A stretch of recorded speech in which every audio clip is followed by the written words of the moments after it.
嗱，喺未繼續進行之前咧，頭先咧我就忘記咗，因為見到李柱銘同埋陳方安生喺度咧，我哋都好興奮，我哋就忘記咗介紹自己。咁我係馮玉蘭 Gloria Fong，就係呢個港加聯 Canada Hong Kong Link 嘅。咁喺我哋最左手邊咧就係我哋嘅會長李樹德 Eric Lee。今次香港代表團嚟到北美啦，咁我哋港加聯咧係負責多倫多同埋渥太華呢兩個地方嗰個整體嘅行程嘅安排嘅。嗱，咁或者我哋繼續咧落去之前咧，咁就未俾台下大家發問之前咧，咁我都有一兩個問題咧想問翻佢哋，因為可能大家都會有興趣知道嘅，就係未嚟多倫多之前咧，其實佢哋兩位咧就去咗紐約同埋華盛頓嗰度訪問。今次嚟講咧，美國係以一個相當高規格嗰個接待嘅，佢哋唔單止見咗眾議院、參議院，亦都同副總統拜登見面，另外亦都同好多嘅智囊團同埋呢個所有重要嘅媒體嘅 editorial board 咧都開咗會嘅。咁究竟今次美國之行，你哋兩位覺得有啲乜嘢成果，或者有啲乜嘢嘅重要嘅問題提咗出嚟呢？係值得我哋大家都知道嘅呢？嗱，首先咧，香港就嗰啲左派啲我每一次出嚟咧，都話我唱衰香港，邀請外國干預香港嘅內政。嗱咁，如果話我哋咁樣做咧係唔啱咧，即係唔應該離開香港，就因為係干預香港嘅內政咧，咁就唔該共產黨唔好干預香港嘅內政先，因為香港人想要有民主呢啲係我哋自己嘅事啊嘛。咁如果而家諮詢嘅期間，咁點解唔喺香港諮詢咪得咯？咁點解就算佢善意啊，點解要立法會議員上去上海同佢哋傾咧？香港嘅內務嚟噶嘛，係咪？咁但係咧，香港不嬲咧，就除咗係國際城市，其實聯合聲明頒布之前咧，中英兩個政府咧都盡咗好大努力，係邀請外國政府係盡力公開支持聯合聲明，因為驚住香港咧啲移民咧係仲更加多。嗱，你哋嚟到呢度啦，佢又唔想香港啲人走晒嚟呢度啊嘛，咁所以咧就要邀請外國嚟支持佢個聯合聲明嘅。咁好多政府都做咗啊，包括美國政府、加拿大政府都真係出嚟咁支持話好嘢。好啦，咁你而家又唔落實喎，係咪？而家又將個龍門搬來搬去喎，一味咧就延遲香港嘅民主喎。咁點解我哋唔可以講咧？淨係將我哋唱好咩？係咪？我哋嚟唔係話唱衰香港㗎，我哋只係直説啫嘛。你做得好，我哋咪唱你好咯。你做得衰有乜法子啫？咁唔係我唱衰你，而係你自己做衰咗啊嘛。係咪？因為如果我話講大話嘅，你哋都冇人信啦。係咪？大家知道香港發生咩事㗎嘛？咁所以我哋今次嚟咧，就將呢個香港嘅情況咧，就實實在在咁講出嚟。當然啦，我每一次都係㗎啦，梗係同政府官員我哋有溝通嘅，有商即係傾嘅，講香港嘅事務，佢哋都好關心嘅，都好熟悉啲嘛。咁啊，同國會嘅議員一定有講嘅，同埋傳媒，同埋當地嘅華人。咁喺紐約就唔係咁多嘅，咁但係呢度咧就好似翻屋企咁樣。所以我其中一個理由點解唔繼續參選咧，就係因為啲選民走晒嚟呢度啊。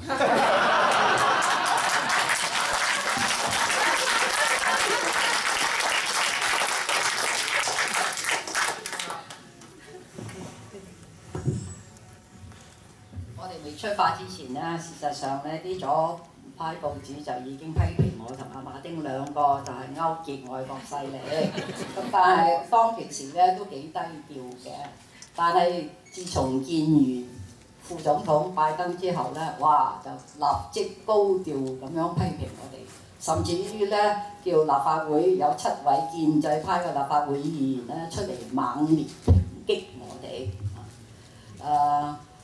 今次去紐約同埋華盛頓，首先我覺得咧，佢哋無論係副總統啊、副國務卿啊，眾議院、參議院嘅資深議員，同埋特別佢哋嘅傳媒咧，對香港近況係有一定嘅認識。佢哋特別關注咧，就係近呢幾年一國兩制受到削弱，特別關注咧就係我哋嘅核心價值受到衝擊。咁當然傳媒最關注嘅就係言論自由、新聞自由。特別大家都知道最近有關新聞自由發生嘅一連串嘅事件啦。首先係劉進圖遇襲啦，李慧玲霎時間被辭職，仲唔俾佢翻去收集佢啲嘢。雖然啊同商台做咗10年，似乎係非常之不近人情。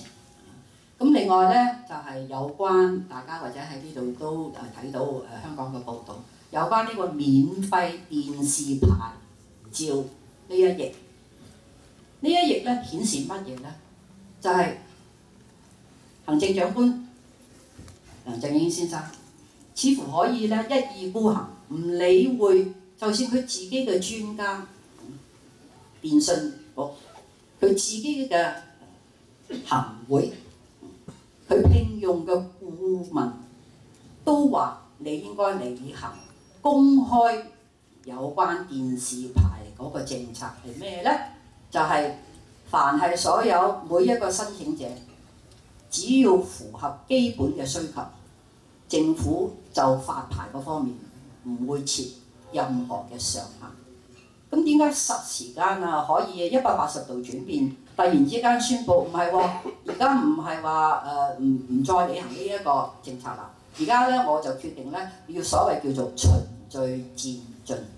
咁雖然有3位申請者，我淨係發2個牌。咁市民嘅眼中咧見到王維基牌都未發，佢已經肯擺一筆投資去製造啲電視劇。呢個正正就係市民想見㗎嘛！我記得有一日咧，一位的士司機同我講：陳太，點解要將王維基趕盡殺絕咧？我只不過要求睇啲好啲嘅電視節目咩？你睇下而家咧即係TVB 同埋 ATV 呢10幾年都俾啲垃圾我哋睇，所以佢喺佢哋嘅眼中真係莫名其妙，你政府點解可以咁？咁仲加上咧，我哋行政長官180度將政府嘅政策轉變，但仲更加話咧，我冇需要向香港市民解釋，因為點解咧？行會嘅討論咧係要保密。咁我立即出嚟指出啦，我喺政府做咁多年，好熟悉行會嘅運作。呢個保密嘅要求唔係話俾你特區政府俾你行政長官有個藉口話我唔需要向香港人交代啊嘛。咁呢個咧就顯示行政長官係一意孤行，但更加重要嘅咧，從商業嘅角度嚟睇咧，你要開始質問特區政府，究竟今時今日仲係咪有公平競爭？抑或咧，我特區政府中意俾邊個就俾邊個？雖然咧喺市民眼中俾嗰2位咧未必一定係最符合最高資格嘅。咁所以呢幾樣事咧，係令到市民特別係就新聞自由係非常非常之關注。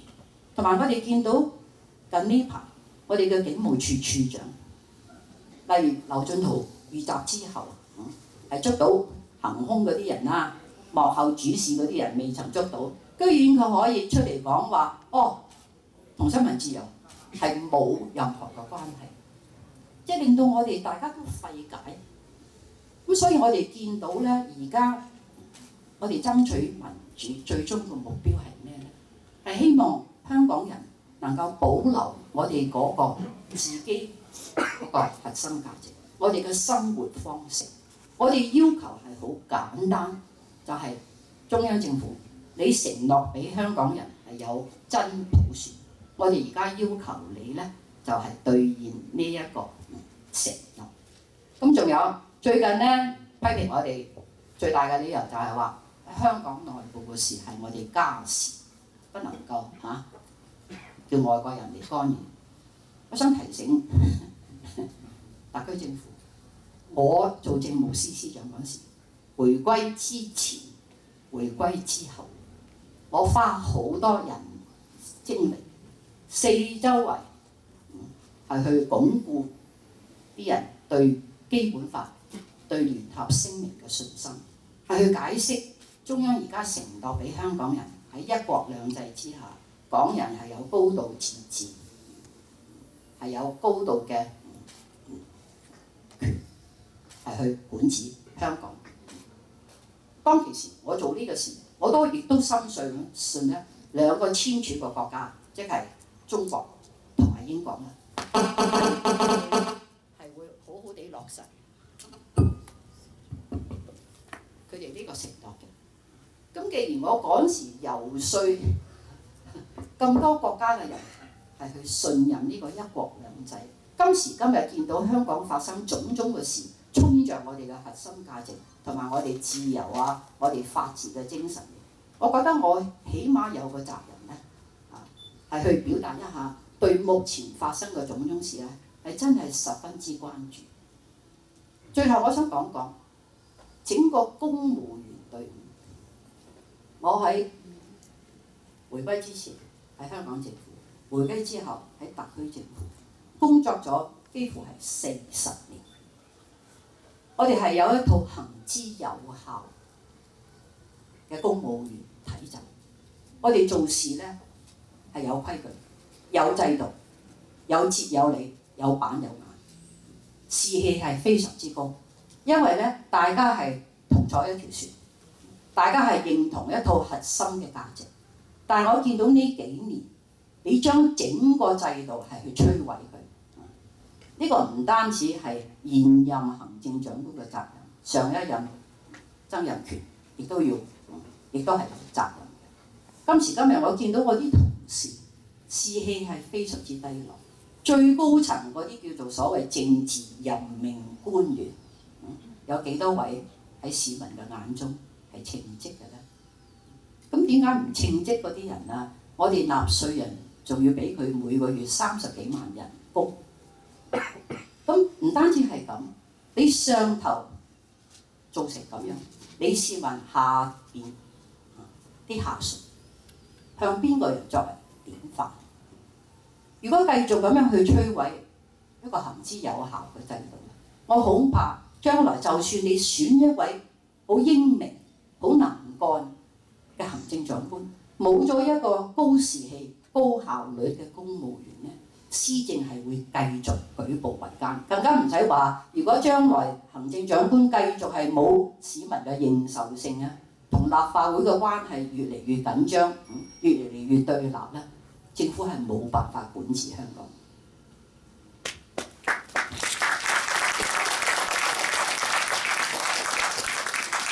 喺我哋未繼續之前咧，我睇到出邊咧越嚟越多朋友咧又聚埋一齊，冇得入。咁我喺度呼籲咧，如果大家你係年青嚇，請你起身俾啲長者坐。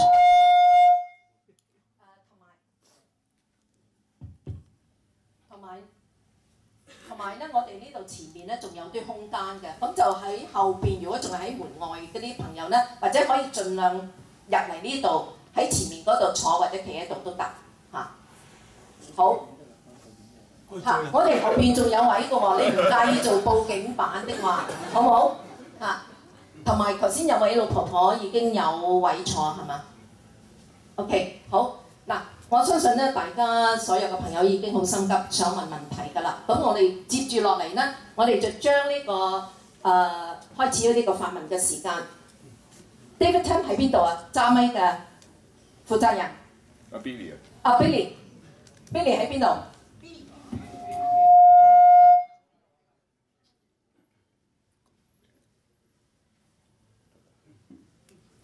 咁我哋發問嗰個時間咧，我哋個規矩咧就係每個人咧只能夠最多講1分鐘。如果問問題嘅時候請精簡，因為我哋睇到呢度咧，我哋已經圍咗差唔多200幾人喺度。我相信有好多朋友已經急不及待要問佢哋2位問題。好，就千祈唔好發表你嘅偉論太長時間嚇。好，前面嗰度。Peter 亮先，然後跟住阿 Wing。Sorry，未開啊？未開啊？開咗未？有啦，得。Hello，開咗未？未開。Hello，testing。冇聲。testing。第二個咪。第個。testing。我係 Peter 啦，我係嚟咗加拿大40幾年。咁我呢幾年都係好注意香港嘅情況，但係我睇到有一樣嘢咧，似乎阿爺呢次咧係 Hello， 我覺得呢次咧似乎阿爺咧係即係唔會 ban 嘅，即係唔會低頭或者會讓步嘅。咁我想問一問咧，你哋兩位睇就係話，譬如佔中，阿爺都當你冇到，或者你哋民主派或者所有嘅方案佢都唔接受，佢 insist。係話我係用呢套㗎，你有咩放馬過嚟？咁我哋民主派或者香港嘅人，仲有乜嘢可以做到？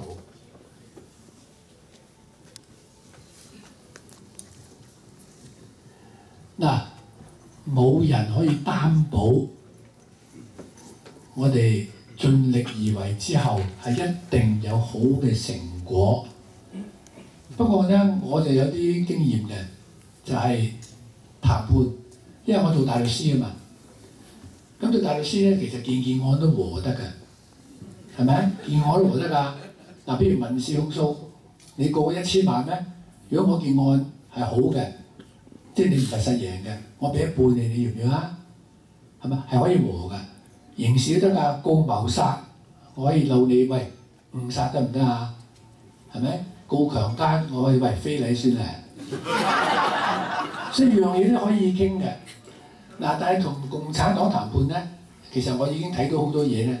佢有一套手法嘅，佢就企到好硬嘅。未談判咧已經有條件嘅。嗱，譬如你話談判咧，佢得，你就唔準戴眼鏡，唔準打呔。如果你有戴眼鏡或者打呔咧，就唔同你傾。嗱，今日未開波已經要拗啦。咁佢一啲都唔讓嘅。我啱搞一輪，你話我唔戴眼鏡睇唔到嘢嘅喎，係咪？如果而家去做白內障手術，就做唔切喎，係嘛？搞咗一輪咧，話好啦，算啦，呔你唔好打啦，準你戴眼鏡啦咁就哎呀一額汗啊，真係好啦，唉爭啲傾都冇得傾啊！咁嗱，你未開波咧，你個心態已經其實俾佢做咗啲功夫㗎啦。咁你變咗咧，你係既然已經讓咗步啦。咁我係咪好想得到個後果咧？咁你就翻去咯喎，諗啦，嗱，聽日同佢談判啦。我點樣談判咧？嗱，譬如我哋民主派嗰邊而家有3軌方案啊嘛，即係唔係3個軌，即係3條軌啊。咁你3軌方案，咦？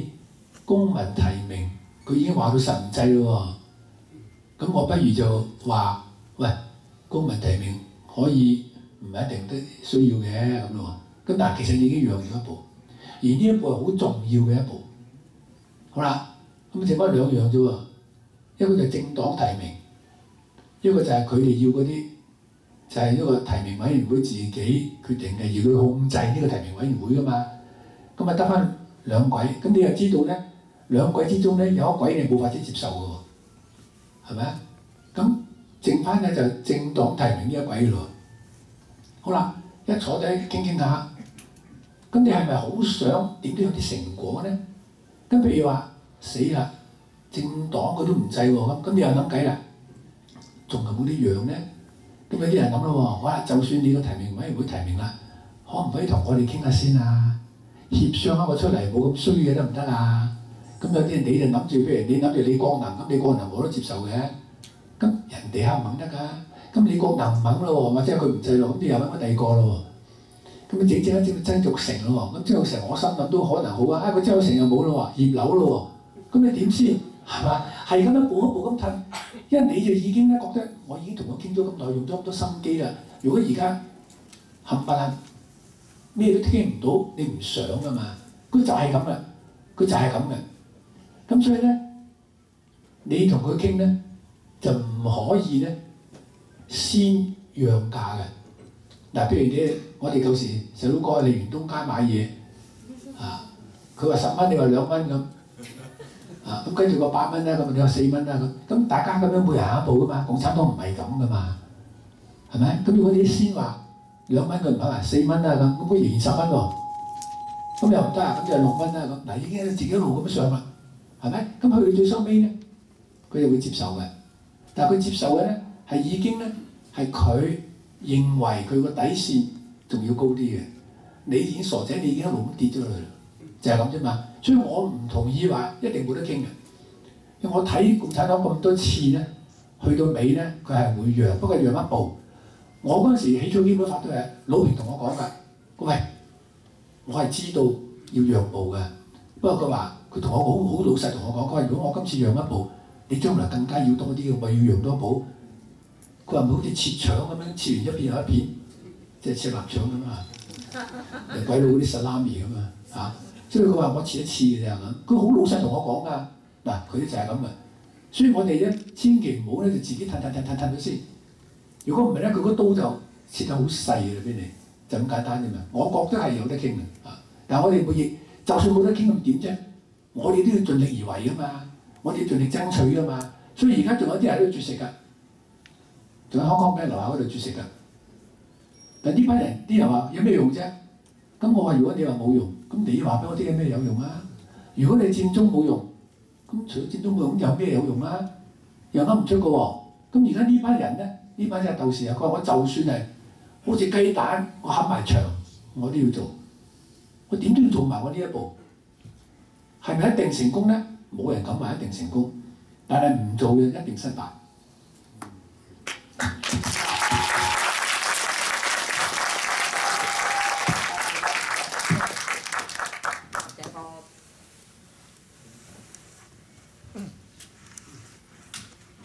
我都補充幾句啦嚇。首先我覺得咧，我嘗試從中央個角度去分析一下，佢哋點樣睇呢個政改。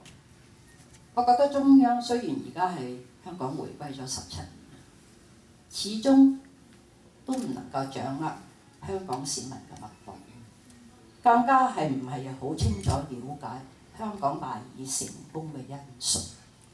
咁特別係我哋國家經過幾十年經濟嘅蓬勃增長，可能今時今日喺北京某啲人覺得今時唔需要香港啊，可以採取一個強硬嘅態度啊，你唔中意就點啫啊？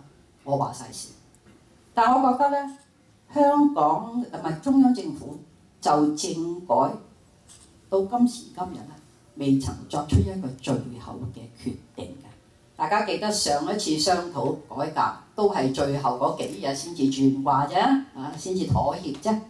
咁所以我覺得Martin講得啱，我哋要繼續去爭取，同埋我哋要繼續咧嘗試去了解一下中央關注嘅係乜嘢。中央首先關注喺香港失控，咁呢個亦都可以理解，因為領導人而家係面對咁多好嚴峻嘅挑戰，佢根本冇時候去理香港，所以咧佢覺得咧嗰一套政改方案係要俾到我有十足信心咧，係可以控制，係唔會失控嘅。呢個係第一點。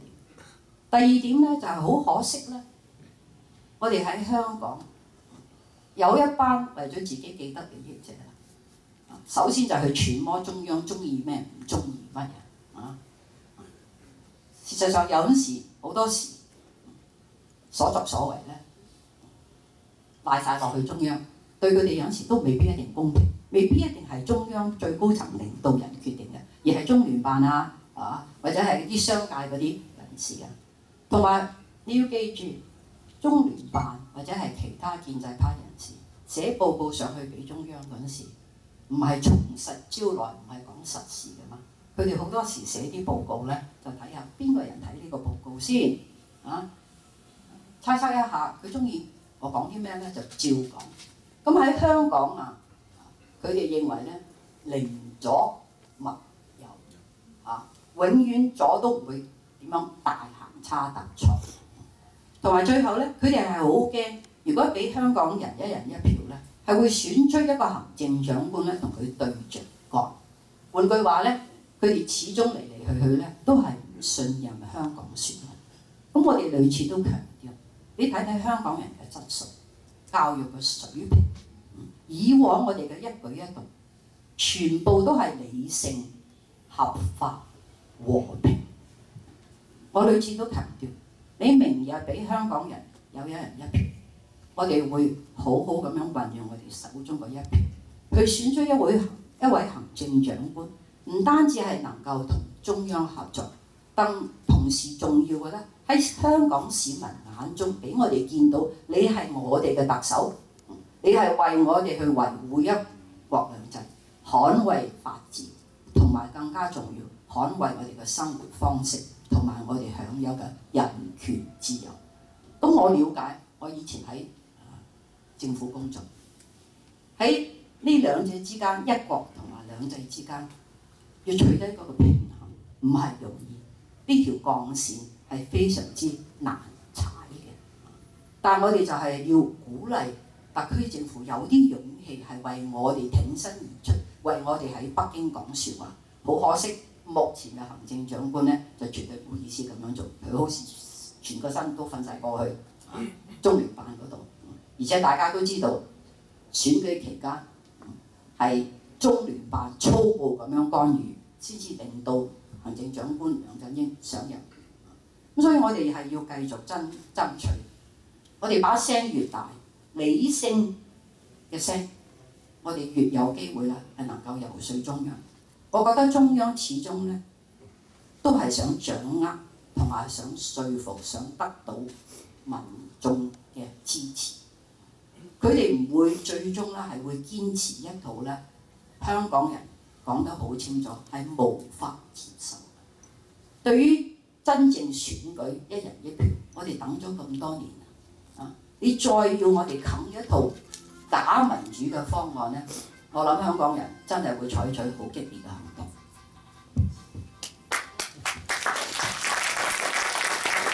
好，下一位，阿 Wing， 1分鐘。大家好，我係阿 Wing， 我咧我又唔係建制派，又唔係咩民主派啦。我剛才咧，我聽到阿李先生講咧，佢話關於啲議員上海嗰件事咧，我咧啱啱嗰日咧3月14號嗰日咧，就仲喺香港，就啱啱打電話上去電台講咧，自由風追自由講咧，就講出幾個問題出嚟，同阿李先生所講一樣嘅。我咧就話咧，佢話而家咧我哋5個月嘅諮詢期咧係我哋香港人嘅事。我問嗰個節目主持人，佢話係。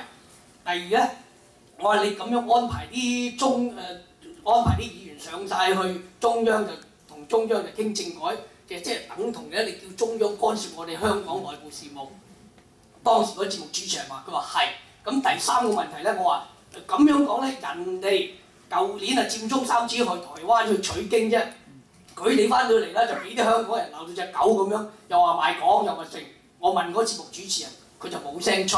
咁第4個問題，因為時間無多啊，我講得幾多。第4個問題咧，我就話咁樣咧，你哋班議員同阿梁振英咁搞咧，即係等於出賣我哋香港人係冇分別嘅。嗱，呢啲唔係問題啊，嗱，問題而家喺度。問題嗱，我咧就今日咧提出呢個問題咧，就俾大家去跟進嘅啫。任何人都可以跟進嘅。嗱，舊年咧，梁振英咧喺禮賓府咧有4次嘅晚宴，9月嘅時候，佢咧就請咗91位唔同嘅界別人士咧，就商討政改。咁樣咧，換句話説咧，佢意味着咧，目前我哋4大界別裏邊咧係未夠足夠嘅代表性，同埋就係未有足夠嘅均衡參與。換言之咧，阿梁振英請嗰91位唔同界別嘅人士咧去傾政改咧，即係換句話説咧，佢即係有意思，可能將91個界別人士咧擺喺而家目前嘅4大界別裏邊，唔知我估呀嚇。咁樣所以咧，我舊年咧喺12月25號嗰日咧，我就寫信俾你哋特首阿梁振英，咁咧就我直情叫佢跟進，我話係咪可以將91個界別擺喺嗰個提名委員會裏邊，俾我哋第日喺2017普選特首嗰陣時用。我當時咧大概10日到啦，梁振英咧就係回信俾我噶，不過唔係佢啊，佢個秘書 ，OK。咁嚟講咧，佢咧就佢咧就話我哋而家跟進緊，咁嚟講咧，我咧就希望今日咧有機會見到阿李生同阿陳太咧翻香港咧，第日咧真係要幫我哋跟進，因為點解咧？呢樣嘢咧係你哋做嘅，如果你哋唔做咧，我哋都冇辦法。同埋如果梁振英咧，到時拋出個方案咧係唔係做啲嘢咧？換句話説咧，佢嗰日請嗰91個唔同界別嘅人士去食飯咧，其實基本上嚟講咧，即係呃鬼食豆腐。嗱，我呢個波咧就交咗俾兩個，希望你哋咧就多謝你，拜拜。多謝你。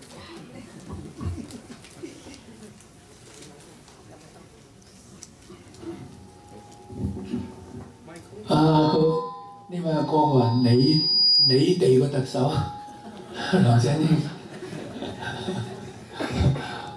唔關我事啊，唔係我個特首啊，我冇選佢。其實呢度有冇投票權嘅先選特首？有好多。唔係啊，你係咪嗰1200人啊？你係咪嗰1200人啫？選特首我都冇，佢都冇。咁所以咧根本就唔係我哋選嘅，你話你哋嘅特首都唔啱，係佢哋嘅特首嚟嘅。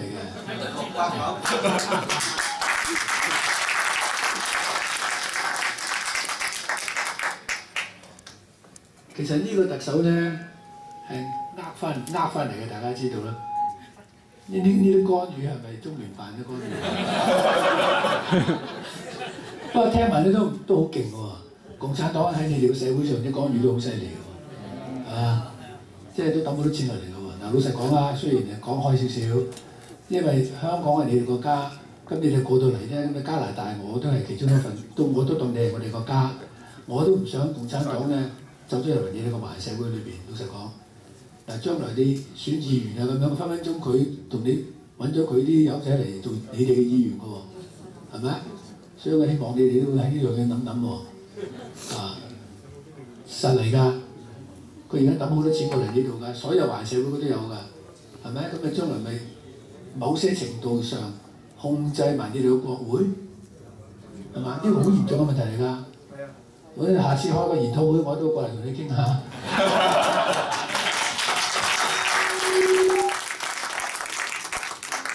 所以咧，佢又唔係91個人嘅界別，呢91人我又冇份嘅，咁咧，即係佢而家咧想點咧？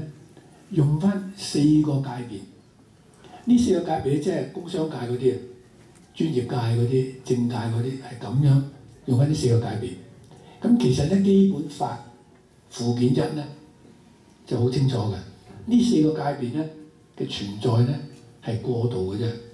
第一屆選特首就有400個人係喺個選舉委員會裏邊，咁就係100、100、100、100咁分嘅，有4個界別。第二屆咧，佢就民主啲啦，加到800個啦，咁就變咗200、200、200、200。嗱，其實我話個民主啲咧，就即係氹佢啲好聽啲啫。佢哋好醒目嘅共產黨計數。佢話嗱，你回歸嗰陣時咧，有400個人，我哋要特別處理嘅，即係等佢 happy，俾個名佢。咁嗰啲好威水噶嘛，哇！我係特首選舉委員嚟㗎喎。咁我諗住咧，回歸咗5年之後咧，又多好多嗰啲擁躉㗎啦嘛，係咪？咁佢又要剩多啲位俾佢啦，咁咪升到800咯。咁跟住而家升到1200啊，佢唔係想佢搞個民主啲嘅，佢即係好似英國佬都識得派啲勳章俾你咁解啫嘛。咁啊派多啲，但係全部都係自己友嚟㗎嘛。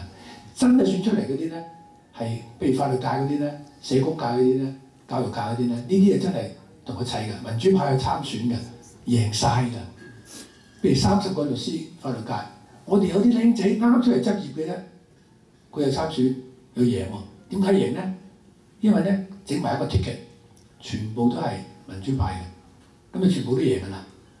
因為即係話咧法律界咧仍然咧表面上可能好多人想做大陸生意就唔出聲啫。你叫佢一人一票咧係暗票咧，幾大就幾大，就投俾民主派嗰啲律師嘅。咁所以咧，去到第3屆開始咧選特首，如果基本法就即係2007嗰一任嘅特首咧，已經係可以普選產生㗎。咁咧去到普選產生咧，就已經去到咧最後個目標啦。嗰時候咧完全冇提嗰4個界別嘅，所以而家共產黨仲係提嗰啲界別咧，其實揾你笨嘅啫。就只係人大常委就講嗰句説話，佢話可參考而家呢個選舉委員會嘅方法嚟組成呢個提名委員會，可參考啫嘛，係咪？你可以參考你老婆嘅意見，咁唔係等你一定跟㗎嘛，係咪先？喺呢度咧，我都想即係補充一下Martin 頭先所講，即係話中共隻手點樣滲透喺海外。其實喺過往呢20幾年裏邊咧，即係我哋港加聯，我哋有好多朋友因為都密切關注住喺加拿大政界、社區同埋呢個傳媒界咧，即係中共喺呢度嘅滲透。事實上，我哋大家都知道喺國內咧有所謂嘅維穩費，但係大家知唔知道，亦都有所謂嘅海外維穩費。其實國安系統喺海外咧已經係將隻手滲到去每一個界別嗰度，甚至我哋傳媒界亦都有同樣嘅情況發生。喺最近上個月咧，當劉進圖事件被襲事件發生咗之後咧，我哋港加聯亦都舉行咗一個公開論壇。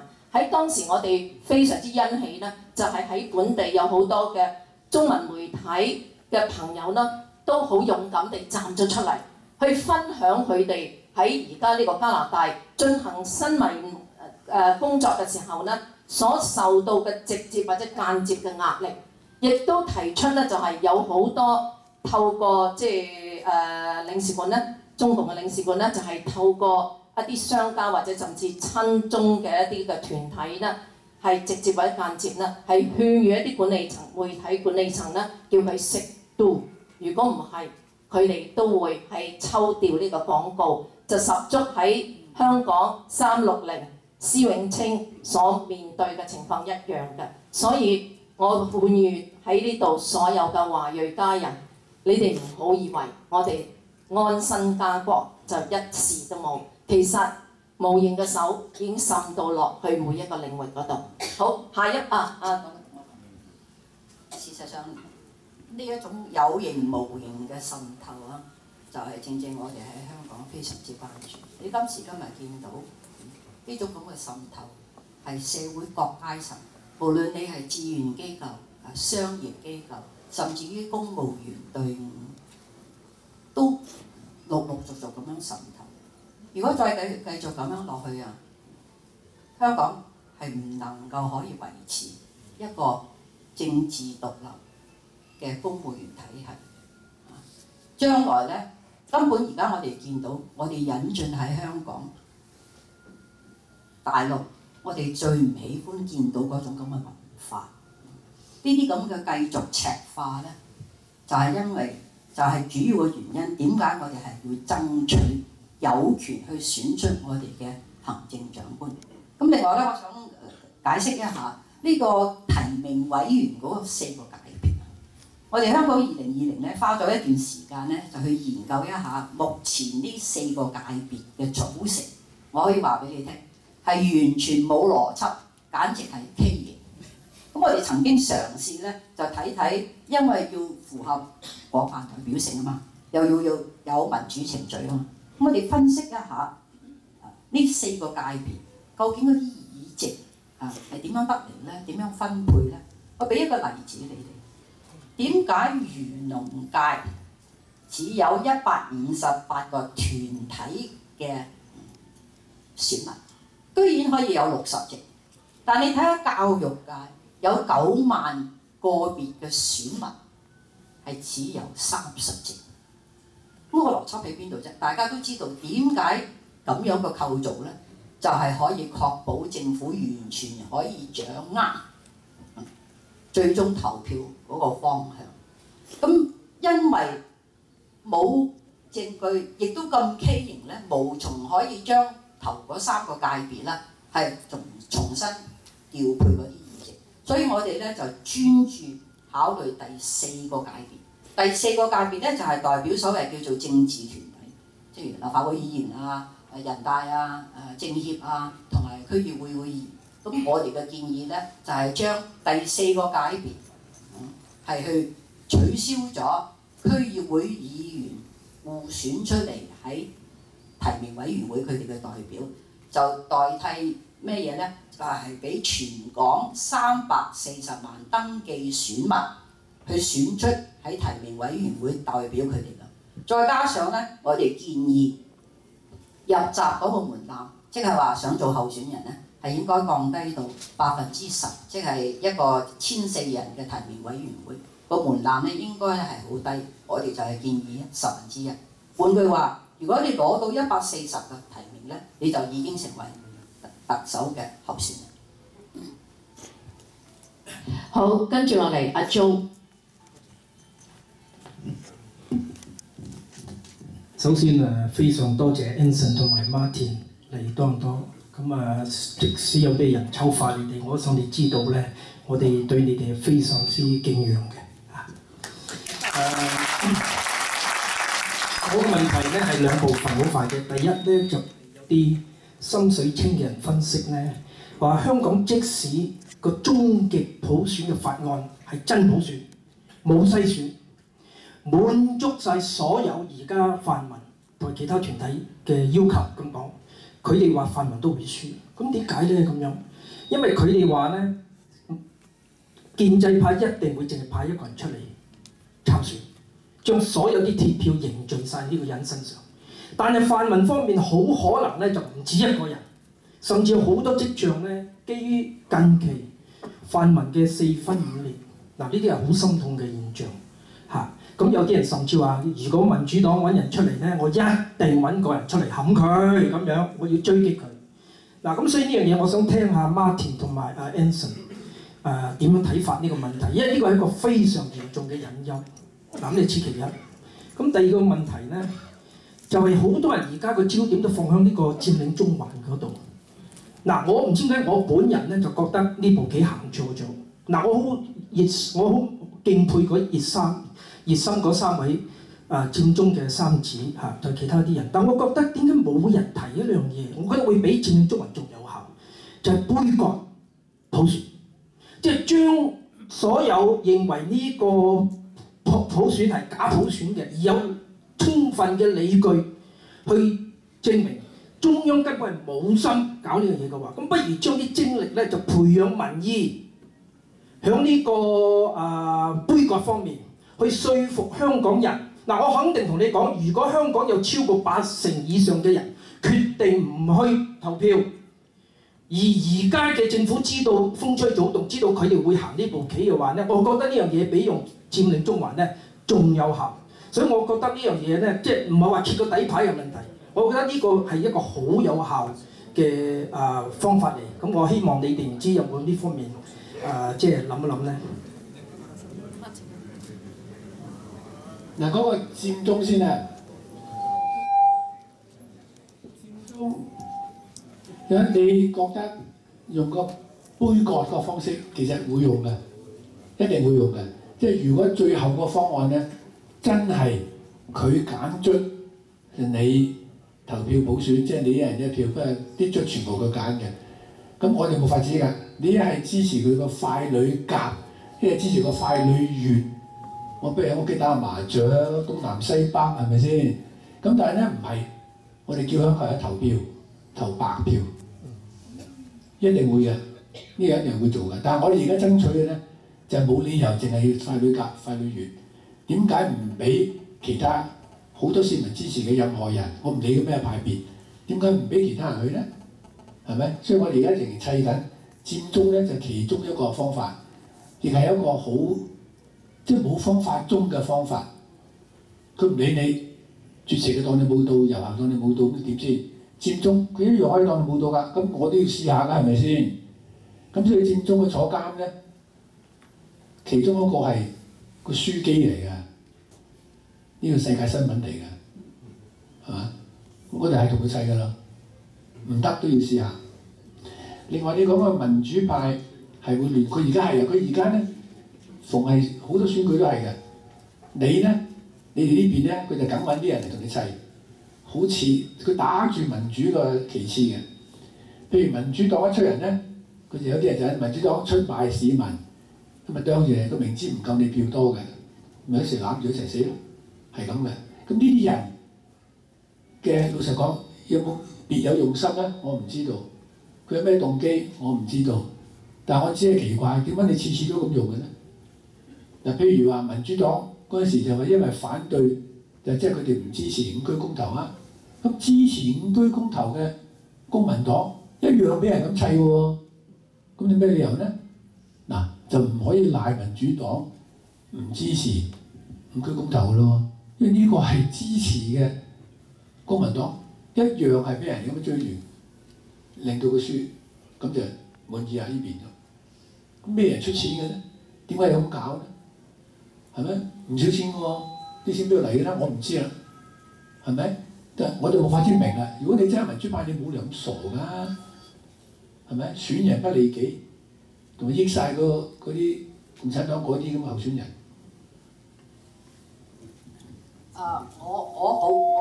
我本人咧好希望咧泛民陣特別係政黨咧係能夠就最終嗰個方案咧，大家可以坐低傾傾，睇下有冇辦法咧尋求一個共識，有一套方案，雖然唔係話十全十美，但係大部分啲政黨都可以支持。佔中我覺得無可否認啦，係觸動咗中央嘅神經，因為咧佢哋覺得對佢哋嘅國際形象一定係有損。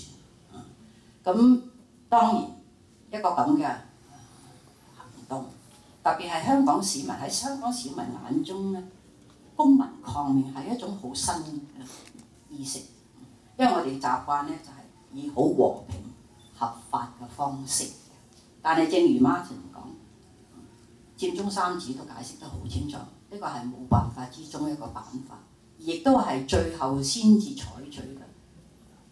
只要香港政府履行佢嘅職責，你攞出一套大家可以接受嘅方案，你帶領香港人去凝聚社會共識，先至可以爭取到最終喺立法會有2/3嘅通過，同埋最終我哋都知道咧，要得到中央嘅同意嘅。咁至於話杯葛，我覺得呢個係一方面咧係一個好消極嘅態度，亦都於事無補。咁你咪更加令到佢好光榮咁樣去贏咗咯。同埋我亦都唔贊成投白票。我哋等咗咁耐，爭取咁耐，點解最終就係話無可奈何去投白票啫？所以由而家到特區政府提出佢哋嘅實質建議咧，我哋係一定要繼續發聲，一定要繼續去爭取。喺呢度咧，我都想補充一下，因為頭先阿 Jo 提到咧，就話呢個佔中係冇用。咁喺呢度咧，其實唔知大家知唔知道喺多倫多，其實喺舊年10月25號咧，我哋就係有一班嘅朋友就成立咗一個叫讓愛與和平佔領中環多倫多支援會。咁呢個支援會咧，其實我哋傾過咧，我哋對佔中呢個行動咧，我哋睇做係一個營造喺真普選談判嗰個張力或者個籌碼嘅一個策略嚟嘅。而如果你睇翻佔中三子特別戴耀廷佢個釋述，其實佢哋着重係一個過程，整個商討嘅過程，正正係針對而家泛民主派意見4分5裂嘅情況咧，希望透過一個商討個過程，提倡商討文化去凝聚嗰個共識，針對2017年特首選舉嘅原則同埋嗰個方式咧，個方案咧係能夠凝聚到一個共識之後咧，作為泛民主派同或者立法會議員喺議會裏邊投票嘅一個標準。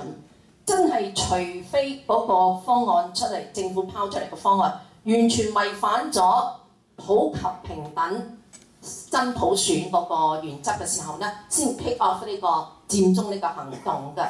咁所以咧，如果譬如在有朋友係對呢個佔領中環呢個行動咧係有興趣進一步了解嘅時候咧，我哋喺呢度咧呼籲咧就係，因為多倫多支援會咧就喺5月初咧就會搞一個商討日嘅。咁亦都如果大家有興趣進一步了解，喺出邊咧我哋有一啲登記表，大家可以留低你嘅 email 同埋姓名同埋電話咧，到時我哋或者可以邀請你大家一齊嚟，大家一齊傾一傾。其實呢個亦都係一個支持翻香港嗰個眾多方式之一嚇。咁下一位問題。多謝陳太同埋李柱銘先生嚟到我哋當中。大家咁關心香港嘅政治咧係好事，不過咧，我想代加拿大嘅傳媒同大家講咧，加拿大3級政府選舉嘅時候咧，大家多啲去投票，因為我哋投票率甚低，10%至15%，根本我哋係政治冷感嘅。另外一樣嘢咧就係、我想話咧，喺國際間嘅政治咧，中美都冇話黑白好與唔好。你睇下美國嘅國家安全局 NSA 話我而家用屋企嘅電腦咧，我驚驚地嘅，即係因為佢原來收集情報咧係好犀利嘅。咁咧，美國喺全球喺香港嘅總領事館咧收集情報，對中國係一個威脅，當然係啦。美國去到譬如烏克蘭喺電話偷聽俾人話用粗口話要某某上台，呢個人唔要得。美國係粗暴干涉別國內政。至於香港咧。咁美國梗係會關心啦。咁我都要提出呢個問題咧，大家處理國際關係嘅時候咧要好好小心。美國一定咧過去幾十年不停發動戰爭，侵略別國，但係啊佢哋係為咗自己嘅國家利益。咁我哋都要諗一諗背後中美嘅角力。咁喺呢個時候，如果我哋去好似你哋星期五見副總統拜登，我會話咧。唔係好敏感，即係唔夠敏感啊！呢個批評咧，其實唔係我哋講嘅喎，係民主黨嘅人咧喺明報裏邊話咧，喺呢個時候發生呢件事咧就有負面影響。我梗係想香港有雙普選啦。不過咧，我發覺我哋有太多陰謀論啊！但係我想講咧就係、我對香港充滿希望。我唔相信香港自由有問題。李慧玲連民主黨嘅陳莊勤都批評佢，一聽到佢講嘢就熄機啦。你個 question 係？我嘅問題就係、香港嘅自由咧，其實係冇受影響嘅。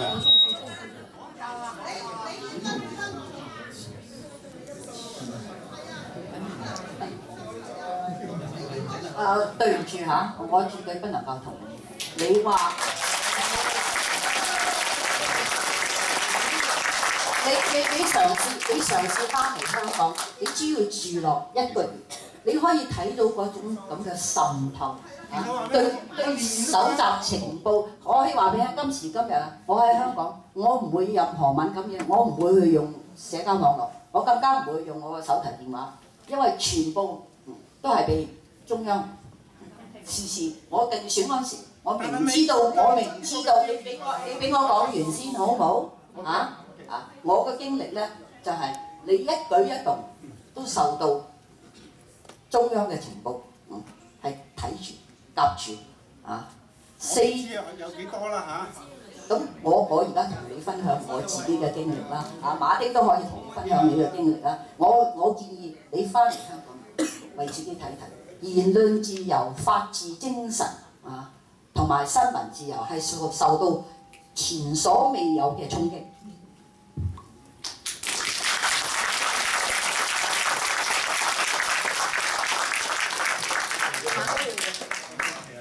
我喺呢度咧，我首先咧呼籲咧，如果有唔同意見，我哋大家互相尊重，好冇？咁就最緊要咧，大家有一個即係文明嘅一個互動嘅對話。咁跟住下一位。喂，你哋好啊，咁好多謝你哋過嚟呢邊啦。咁其實咧，我有2個問題嘅。第一個問題咧就係、其實咧，我哋睇到啲新聞咧係好心痛，即係我哋根本就唔知道我哋而家仲有啲咩籌碼要同中央政府去談判。如果講80年代嘅時候咧，其實我哋仲有好多，但係我好欣賞你哋今次去即係見到拜登啦，咁好似又多翻啲希望。即係我哋作為年青人咧，真係好灰啊！即係見到啲嘢點解會即係嗰啲公務員點解會咁樣去做？我哋自己都即係喊過好多次，點解會搞成咁？咁我哋唔單止擔心嘅係2017嘅普選，亦都係擔心緊50年不變嗰個承諾會點樣？我好想知道2件事：一，你哋有冇諗過係即係同英國政府嗰邊喺度講翻因為佢哋都係締約國嚟㗎嘛。咁如果美國係即係肯聽我哋講嘢。而當日簽中英聯合聲明嘅時候咧，你哋亦都有即係邀請過佢哋去即係參與呢件事啦。咁第二件事咧就係、你哋有冇同美國即係第二件事就係係啦，你哋同英國政府嗰邊即係會唔會有聯絡？因為彭定康最近都嚟咗香港，咁佢好似都冇乜表示，咁呢個係好似有啲失望，因為當日佢離開之前咧，佢講過一句，即係好驚我哋香港人究竟最後係點樣去將我哋個社會可能係慢慢斷送咗去我哋自己香港人嘅手上。咁我好希望大家真係要堅持呢一仗係唔可以輸嘅，因為如果輸咗呢個嘅話咧，50年不變嗰度咧係更令人擔心。好，多謝。呢位唔知嘅朋友係我哋未來嘅希望。我都絕對同意。我哋眼見香港呢幾年，特別係行政長官梁振英上任呢2年，事實上無論係言論自由、法治同埋一國兩制咧，下滑得非常非常之嚴重，所以更加需要我哋大家咧並肩作戰，我哋不能夠放棄。而我覺得我哋堅持中央係要落實一國兩制，係要保障我哋嘅法治同埋言論自由咧。從呢一點嚟講，如果我哋能夠有普選，我哋可以俾中央政府見到，原來咧普選唔係咁得人驚嘅。事實上咧，你想香港穩定、持續有經濟發展，想民心安定，正正咧就要朝着民主呢條道路去行。